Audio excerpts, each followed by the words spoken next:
everything you've ever heard about root canals being bad and systemically unhealthy and causing all kinds of problems is true if you insert 3 different caveats. One is that they were poorly done.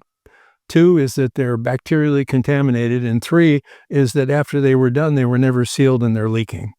And so having done 5,000, closer to 10,000 root canals, and having done at more than half of those as retreatments of previously done root canals, I can tell you that when you redo a root canal, you do it under sterile conditions, you do it all the way to the end, you get all of the canals and all of the accessory fins that harbor bacteria, and then you seal it well. Those root canals, we call them bone magnets because the abscess at the end of the root disappears.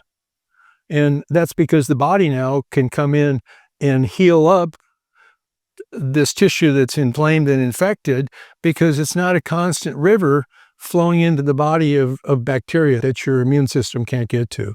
And so just redoing it and redoing it well and redoing it under high magnification and doing it under sterile conditions. Well, how do you do sterile conditions in the mouth?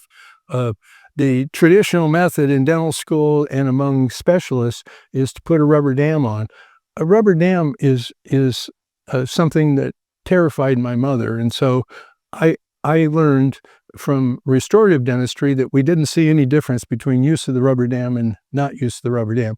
And if you just have a sterile field when you're doing the last irrigation with hot Clorox, and then you're putting sterile cement and sterile filling material in there, and then you're sealing it all up, you only need sterility for 4 or 5 minutes during the entire procedure.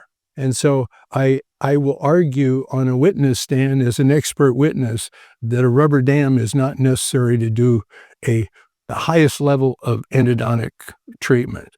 And so when we retreat these root canals, we take lots of pictures and we can show patients all the contamination inside the access, underneath the crown, inside the filling material. We can show that it wasn't filled or there were missed canals. And when we do these things, we have an extremely high level in the high 90s of success on retreatments, and even higher level on teeth that have just recently died because of bacterial contamination, bacterial insult, trauma.